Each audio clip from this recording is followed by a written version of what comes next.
Saudações mais uma vez, que Deus possa abençoar cada um de vocês.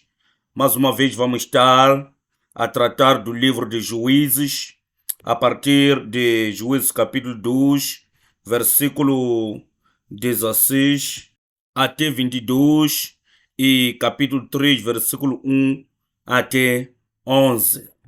Deixa-me ler a partir de Juízes capítulo 3, versículo 1 até versículo 11.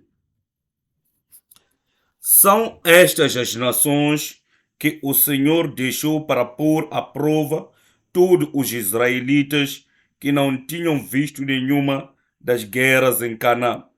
Fez isso apenas para treinar na guerra os descendentes dos israelitas, pois não tinham tido experiência anterior de combate. Os 5 governantes dos filisteus, todos os cananeus, os sidônios e os heveus que viviam nos montes do Líbano, desde o monte Baal-Hermon até Leba-Amad. Essas nações foram deixadas para que por elas os israelitas fossem postos à prova, se obedeceriam aos mandamentos que o Senhor dera aos seus antepassados por meio de Moisés. Os israelitas viviam entre os cananeus, os hititas, os amoreus, os fariseus, os heveus e os jebuseus. Tomaram as filhas deles em casamento e deram suas filhas aos filhos deles e prestaram culto aos deuses deles. Os israelitas fizeram o que o Senhor reprova, pois esqueceram-se do Senhor, seu Deus, e prestaram culto aos Baalins e aos postes sagrados. Acendeu-se a ira do Senhor de tal forma contra Israel que ele os entregou nas mãos de Cusha-Risataim, rei da Mesopotâmia, por quem os israelitas foram subjugados durante 8 anos. Mas, quando clamaram ao Senhor, ele lhes levantou um libertador, Otoniel, filho de Kenaz, o irmão mais novo de Caleb, que os libertou. O Espírito do Senhor veio sobre ele, de modo que liderou Israel e foi à guerra. O Senhor entregou Cushan-Risataim, rei de Arã, nas mãos de Otoniel, que prevaleceu contra ele. E a terra teve paz durante 40 anos, até a morte de Otoniel, filho de Kenaz. Esta é a palavra de Deus. Amém. Todos nós buscamos pela estabilidade. A questão é, como é que podemos encontrar a estabilidade? Muitas pessoas dirão, busque o homem de paz para que tenham estabilidade. E não busque o homem de guerras. Foi isso que Israel procurou quando entrou na terra de Canaã. Procurar viver em paz, sem problemas com ninguém. Muitos de nós são contra guerras e conflitos. Nós queremos conduzir uma vida de paz e harmonia. Aonde queremos chegar com isso? Queremos dizer que há tempo em que o nosso relacionamento com Deus é muito bom.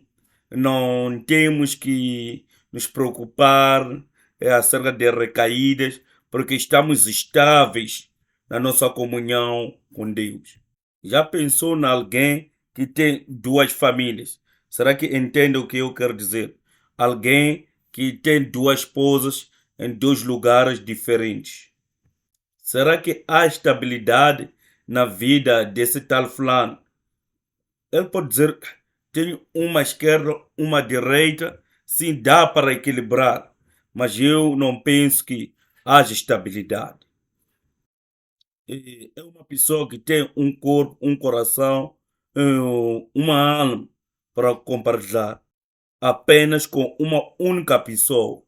É assim para com o nosso relacionamento com Deus. Temos uma vida para o único Deus. Não é possível servir dois tipos de Deus. Como tem dito Jesus, não é possível servir dois senhores.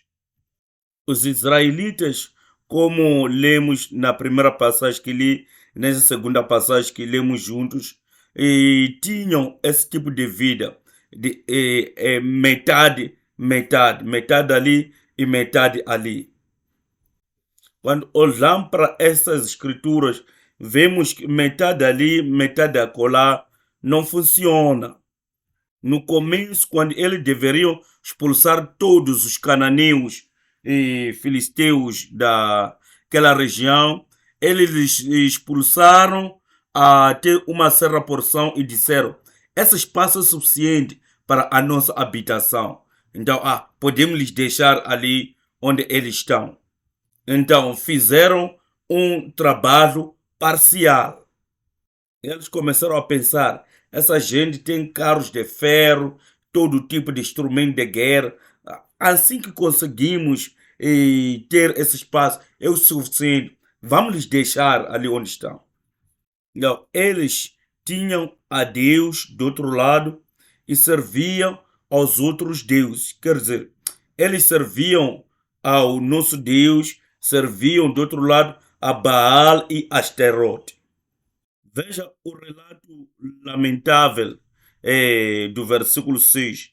Diz que tomaram as filhas deles em casamento e deram suas filhas aos filhos deles e prestaram culto aos deuses deles. No Antigo Testamento era comum que as pessoas devessem se casar dentro da sua nação. Deus havia comandado que os filhos de Israel deveriam se casar apenas entre eles, dentro da mesma fé ou crença. Através da experiência ou aquilo que tenho visto ou fomos ensinados, não é por causa da nação ou da igreja ou de nós mesmos, mas sim para a glória do próprio Deus. Até mesmo nisso, eles falharam, quiseram ter metade ali e metade aqui. No capítulo 2, versículo 17, diz que, mesmo assim, eles não quiseram ouvir os juízes, antes se prostituíram com outros deuses e os adoraram. Ao contrário dos seus antepassados, logo se desviaram do caminho pelo qual os seus antepassados tinham andado, o caminho da obediência aos mandamentos do Senhor. Eles escolheram uma vida dupla. Será que a minha vida tem a ver com a habitação de Deus e ao mesmo tempo das outras coisas? Mais uma vez, a questão é o que nos traz estabilidade, o que nos traz sucesso. Qual é o nosso objetivo? Qual é o nosso alvo? Quais são os meios através dos quais queremos alcançar? Mesmo nós dissemos com a boca que cremos em Deus, mas quando chega o tempo de usar o nosso dinheiro, tomamos as nossas próprias decisões fora de Deus. Será que é a nossa vida a coabitação entre Deus e o dinheiro, Deus e outros ídolos? Ou Deus com a minha insensatez? Quando eles escolheram essa coesão entre Deus e outras coisas, aconteceu com que problemas, dificuldades começaram a surgir. No final do versículo 15 diz: grande angústia os dominava. Então o Senhor levantou juízes que os libertaram das mãos daqueles que os atacavam. Mesmo assim, Eles não quiseram ouvir os juízes, antes se prostituíram com outros deuses e os adoraram. Ao contrário, todos os seus antepassados logo se desviaram do caminho pelo qual os seus antepassados tinham andado, o caminho da obediência aos mandamentos do Senhor. No versículo 18 diz que sempre que o Senhor lhes levantava um juiz, ele estava com o juiz e os salvava das mãos de seus inimigos enquanto o juiz vivia, pois o Senhor tinha misericórdia por causa dos gemidos deles diante daqueles que os oprimiam e os afligiam. Mesmo quando Deus enviava os juízes, a partir do versículo 19 até versículo 23, a sua corrupção, logo que eles fossem libertos, piorava. Versículo 19 diz: mas quando o juiz morria, o povo voltava a caminhos ainda piores do que os caminhos dos seus antepassados, seguindo outros deuses, prestando-lhes culto e adorando-os. Recusavam-se a abandonar suas práticas e seu caminho obstinado. Por isso, a ira do Senhor acendeu-se contra Israel. E ele disse: como este povo violou a aliança que fiz com seus antepassados e não tem ouvido a minha voz, não expulsarei de diante deles nenhuma das nações que Josué deixou quando morreu. Eu as usarei para pôr Israel à prova e ver se guardarão o caminho do Senhor e se andarão nele como o fizeram os seus antepassados. O Senhor havia permitido que essas nações permanecessem, não as expulsou de imediato e não as entregou nas mãos de Josué. Quando nos deparamos com textos desses, além de ter um coração crítico acerca de como aqueles se comportavam, tenho que me perguntar a mim: será que na minha vida, na minha caminhada cristã, não estou a viver deste modo? Afinal de contas, quem são estes juízes? É quando eu recebo um guião, quando estamos a compartilhar a palavra de Deus. No instante, parece que estamos a voltar nossos corações para o nosso Deus. Mas ao sair do templo, ou seja, da igreja, nos voltamos para os nossos próprios Deus. Nos voltamos a nossa atenção para as muitas coisas que se tornam ídolos nos nossos corações. Sempre que pensamos em ídolos, pensamos em coisas fora de nós. Mas isso tem muito a dizer em pensar em mim próprio, pensando apenas na minha própria vida. No versículo 20 diz que: por isso a ira do Senhor acendeu-se contra Israel, e ele diz: como este povo violou a aliança que fiz com os seus antepassados e não tem ouvido a minha voz, não expulsarei de diante deles nenhuma das nações que Josué deixou quando morreu. Eu as usarei para pôr Israel à prova e ver se guardarão o caminho do Senhor e se andarão nele como o fizeram os seus antepassados. O Senhor havia permitido que essas nações permanecessem, não as expulsou de imediato e não as entregou às mãos de Josué.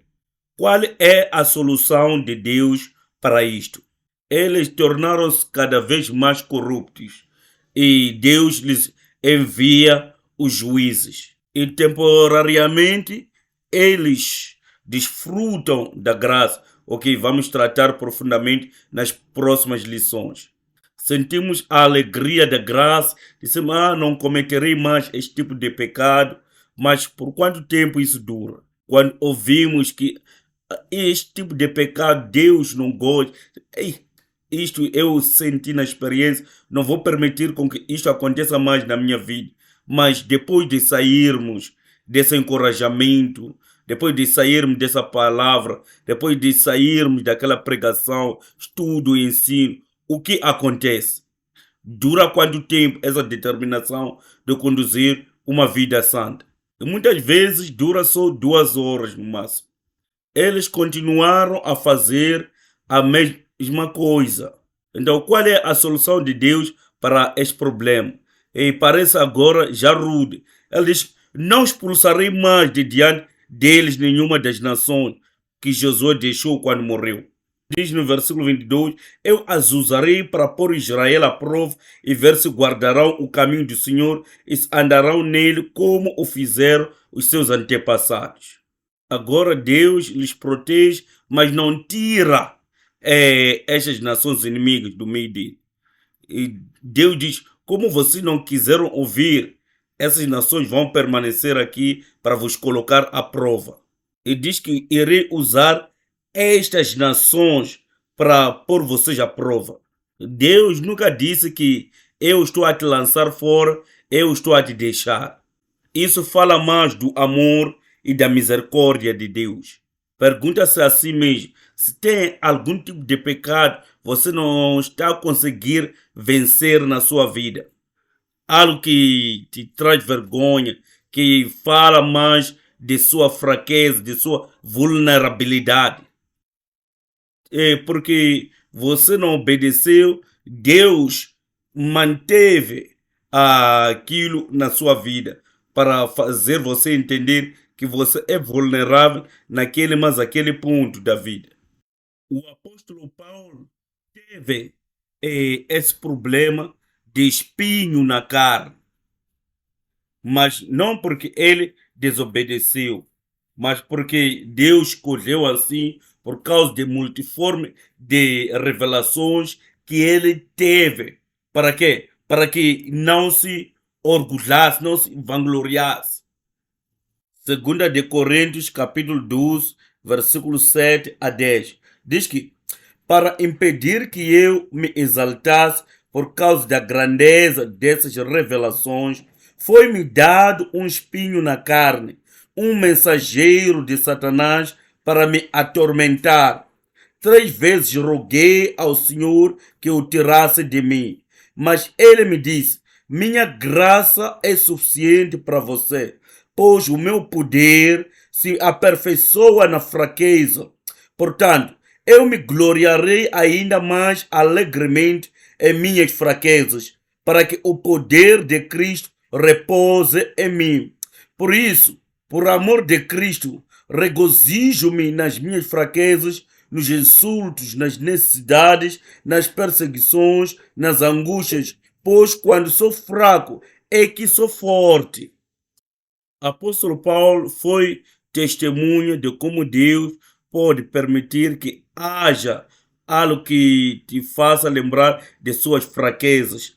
Por causa disso, ele poderia contentar-se nas suas fraquezas, nas dificuldades, nas angústias, até mesmo nas perseguições. Pode encontrar-se com dificuldades familiares, dificuldades de trabalho, dificuldade de relacionamentos, dificuldades financeiras, etc.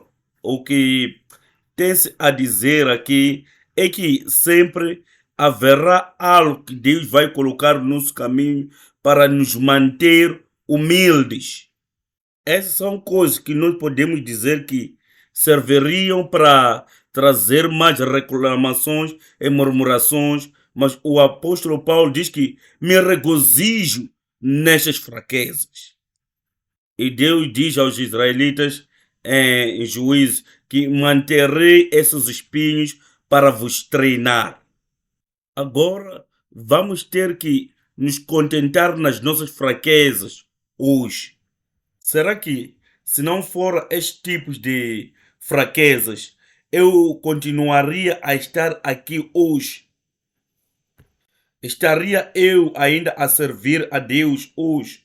E Deus diz que nunca conseguirá se livrar dos cananeus pelas suas próprias forças.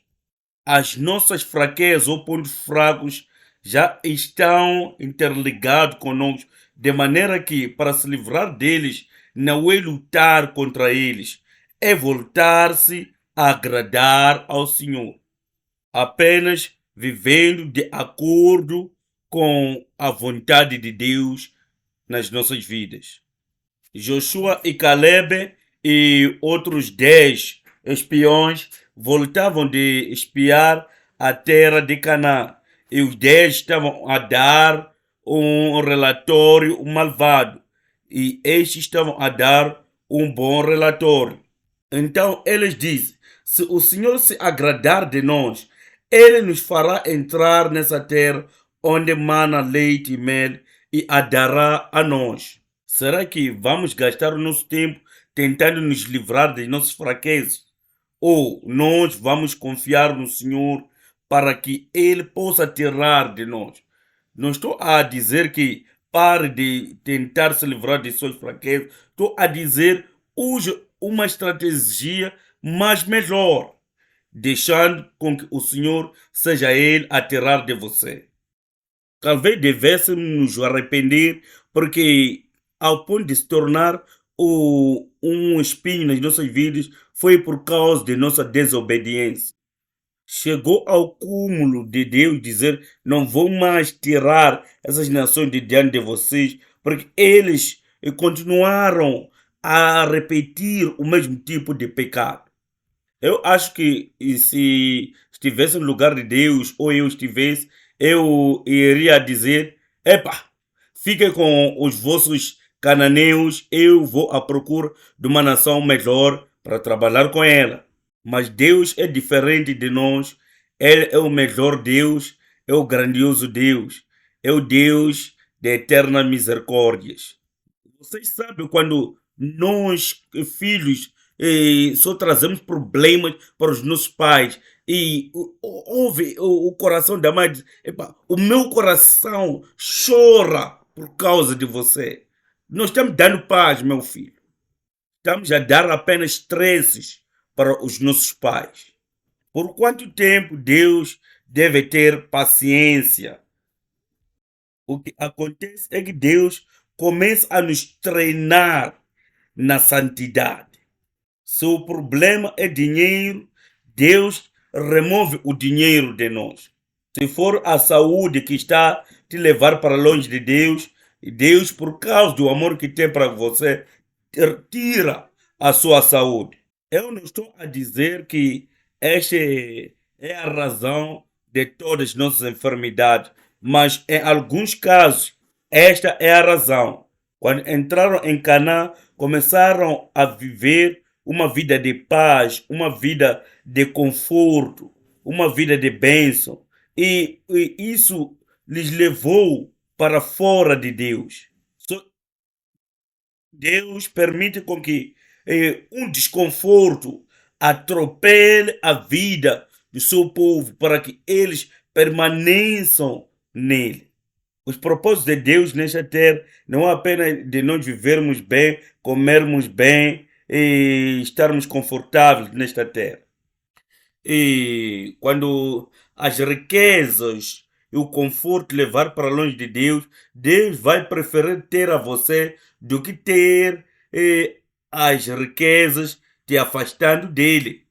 É por isso que as escrituras dizem que Deus é um Deus zeloso. Porque o propósito dele é que cheguemos ao nosso destino final, que é o paraíso, o céu, e possamos receber aquilo que o Pai Celestial nos reservou de melhor. Se por acaso essas riquezas temporárias, esse conforto temporário for barreira para nos privar de herdar aquilo que Deus preparou na eternidade para nós, Deus vai preferir tirar isso de nós para manter-nos para aquilo que Ele nos preparou, que é eterno e é do melhor no seu reino. Entre 2011 e 2012, um pastor pregou uma mensagem que diz que um Deus estúpido, e Deus que quer nos abençoar de uma forma estúpida, porque nós somos tão estúpidos, mas é o desejo de Deus nos ver tão abençoados, mesmo nessa tamanha estupidez. A questão aqui é: quem é que tem mais tempo entre nós e Deus se queremos competir com Ele? E Ele pode dizer: vocês querem competir? Então vamos no game. E verá que Deus tem mais tempo, mais paciência para conosco. E nós só temos um pouquinho de tempo. Ele nos treina, nos faz compreender que estamos a atrasar apenas a nossa vida. O caminho é esse em que devemos seguir. Quantas vezes que você tem descoberto, ei, não tenho tempo suficiente, estamos a tentar nos apressar ali e acolá, mas Deus tem todo o tempo do mundo. Então, o treinamento de Deus nos ajuda a distinguir entre as coisas que são necessárias e aquelas que estão apenas nos roubando o tempo, para que possamos lançar para fora aquilo que está nos roubando o tempo e pegarmos aquilo que irá beneficiar a nossa vida ou caminhada cristã.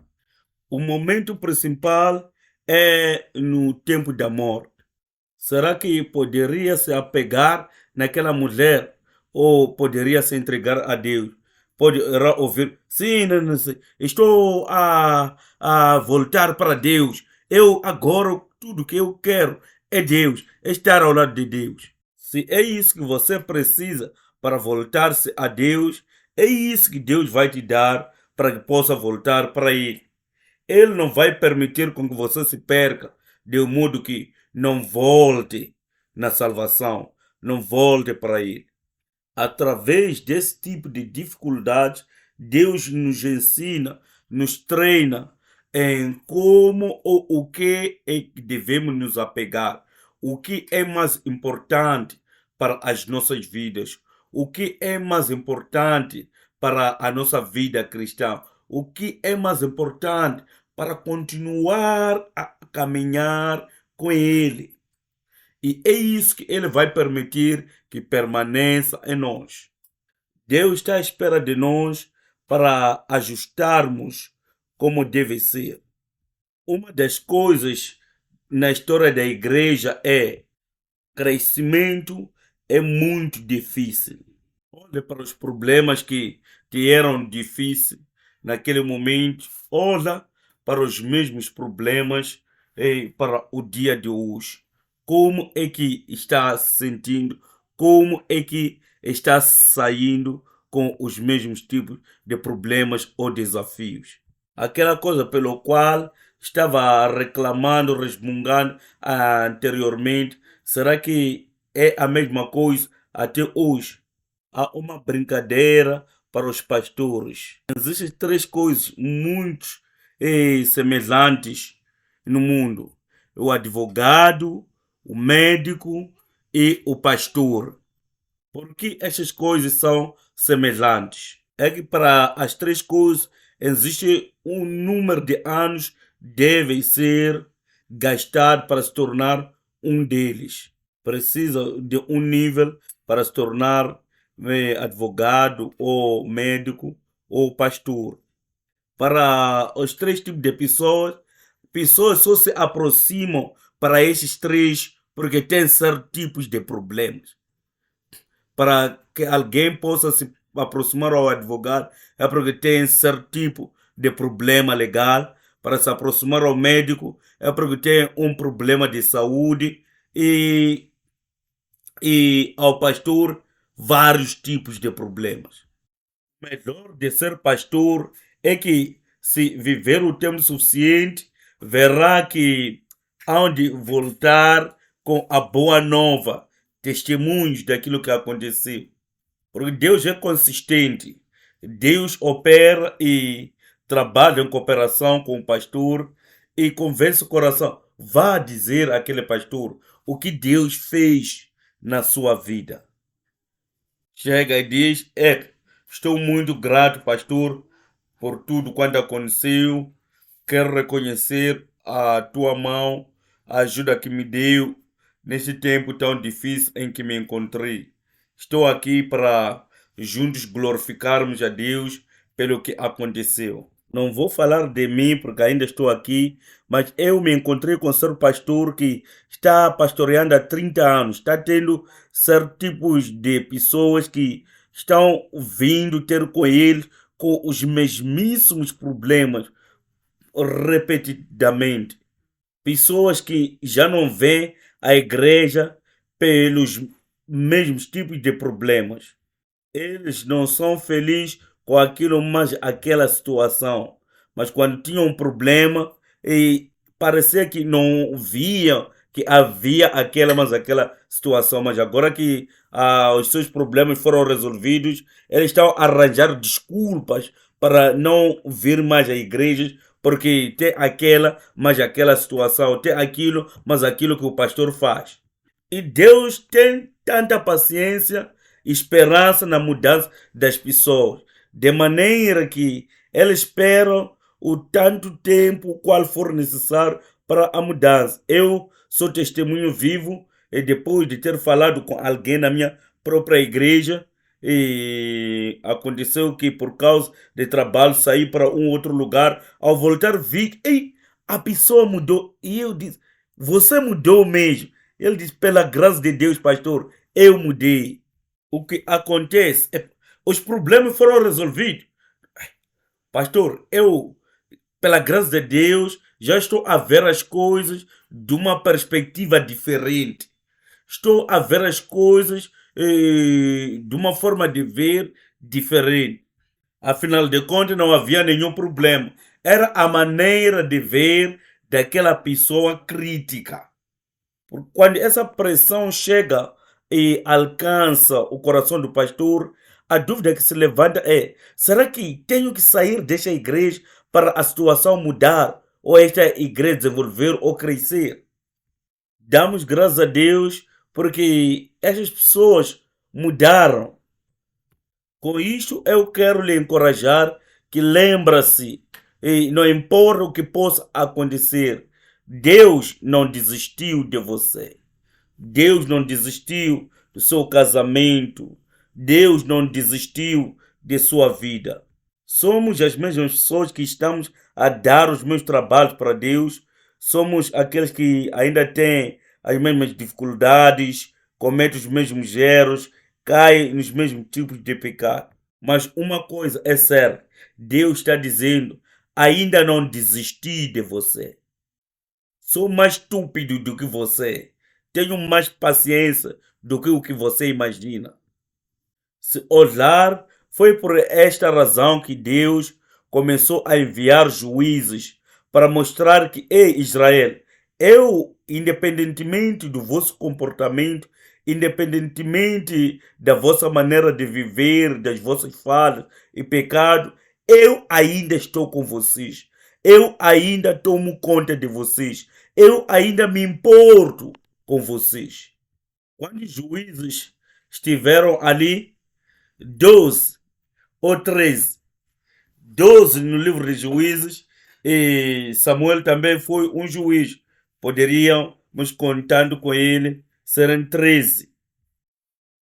Podemos enumerar todos esses juízes, começando de Oteniel até Samuel. E se o tempo nos permitir, vamos falar pela vida de cada um deles, ou seja, vida e ministério de cada um dos juízes, mas hoje vou falar um pouco de Oteniel e vamos fechar. Oteniel foi o homem normal dentre os 12. Os juízes foram libertadores em Israel. Então, a obra dos juízes prefigurava a obra libertadora do Senhor Jesus Cristo. Então, os juízes lideravam, governavam, julgavam e traziam a mensagem de Deus. O que é mais importante acerca desses juízes é que eram pessoas comuns, eram pessoas que ninguém achava que seriam capazes de fazer o trabalho e eles mesmos menosprezavam-se. Eram pessoas de menor estima. Eles não pensavam nem tinham a ideia de tomar esta posição, assim como alguns pastores de hoje em dia. Enquanto eu estudava juízes, poderia relacionar essas verdades com a vida pastoral atual. outros eram camponeses, outros eram pastores, outros eram apenas mulheres, outros eram soldados, não falando de Gideão, que se considerava o menor da família. Este era um homem covarde que se escondia. Mas Jefté, o filho de um homem forte, e Samson, ou seja, Sansão, era um homem corrompido pelo mundo. Mas Deus escolheu essas pessoas fracos, essas pessoas sem nenhuma importância, como juízes. Otiniel, o seu nome significa a força de Deus, que Deus avança para frente, Deus avança para diante. Otiniel era o sobrinho de Caleb, assim como o genro de Caleb. Caleb havia prometido que se alguém levantasse e vencesse os gigantes, iria lhe entregar a sua filha em casamento. E Otiniel tomou um grupo, foi e venceu, e assim recebeu a filha de Caleb em casamento, cujo nome era Absa. Absa era uma mulher sábia. Quando se casaram, e ela não recebeu toda a região, mas voltou-se ao pai e disse: Pai, eu preciso dos canais de água naquela região que me deu. E o pai concedeu segundo o pedido dela. Isso é um pedido de alguém que tem a sabedoria e pediu oh, as fontes de cima e as fontes de baixo, e apenas para cumprir-se com aquilo que é a vontade de Deus. Pode ler acerca disso no capítulo 1. A outra coisa é que Otiniel libertou a Israel das mãos de um rei chamado Cuxarizataim, onde foram escravizados e oprimidos por 8 anos completos. Vamos ler em Juízes capítulo 3, versículo 10, onde diz: O Espírito do Senhor veio sobre ele, de modo que liderou Israel e foi à guerra. O Senhor entregou Cuxarizataim, rei de Arã, nas mãos de Otiniel, que prevaleceu contra ele. E a terra teve paz durante 40 anos, até a morte de Otiniel, filho de Kenaz. Ele não apenas tornou-se o libertador de Israel, mas tornou-se o juiz de Israel, porque o Espírito do Senhor veio sobre ele. Veja que quando as coisas não andam bem, como nesta ocasião, nada estava a caminhar bem. Deus levantou um homem que por 40 anos trouxe paz, por 40 anos trouxe a felicidade, trouxe a prosperidade, mas tudo isso não fez pelo seu próprio talento, não fez pelas suas próprias forças. Teve que o Espírito de Deus descer sobre ele. Não importa quão talentoso você é, não importa quão eloquente você é, não importa quão habilidoso você é em fazer as coisas. Para prosperar, precisa do Espírito de Deus. Para fazer as coisas de Deus, precisa do Espírito de Deus. Jesus deixou muito claro isto. Se não estiver em nós, não podemos fazer absolutamente nada. Estamos a falar é algo que tem um valor eterno, algo que tem peso diante de Deus. Só Deus pode receber glória quando fazemos as coisas sendo habilitados e capacitados pelo próprio Espírito de Deus. É apenas Deus que dá a vitória. Precisamos de Otenieles de hoje. Há homens que são cheios do Espírito Santo e tomam a dianteira. Pessoas que fazem progresso e puxam para frente. Precisamos deste tipo de pessoa nas nossas igrejas, assim como nas nossas comunidades. Aqueles que tomarão a dianteira e trazendo vitória nesta guerra espiritual. Não precisamos de pessoas que andam a reclamar da falta mais aquilo, da dificuldade daquelas mas aquelas que dizem, mesmo no meio desse tipo de dificuldade, eu me levanto, eu irei adiante. Aqueles que ganham vitória nos cultos de adoração. Aqueles que ganham vitórias em vir à igreja. Porque Satanás faz de tudo para fazer com que não possamos vir à igreja. Quando ganha essa vitória, chega até na igreja, fazer de tudo também para ganhar a vitória contra o sono. Fazer de tudo. Assim que eu cheguei aqui, eu não vou permitir com que possa adormecer. Porque é essa também a estratégia que o Satanás usa. Além disso, usa o esquecimento. Fazer com que você veio à igreja assim, não dormiu assim, mas ao sair, o que é que você se lembra da palavra que foi compartilhada na igreja? Porque pensa que está a ouvir alguma coisa e começa a mostrar com a cabeça, dando sinal de que está compreendendo algo, mas ao sair, o que é que você ouviu lá? Nada. Deve ganhar a vitória através da adoração e o guardar da palavra, de maneira que você sabe que esta palavra encontra um lugar de aplicação na minha vida, assim destruindo as forças das trevas. Negar-se a continuar na seca, na sequidão. Esses tipos de pessoas são como a Axa, que se levanta e pede ao seu pai espiritual para lhe dar todos os recursos que estão disponíveis no reino dos céus.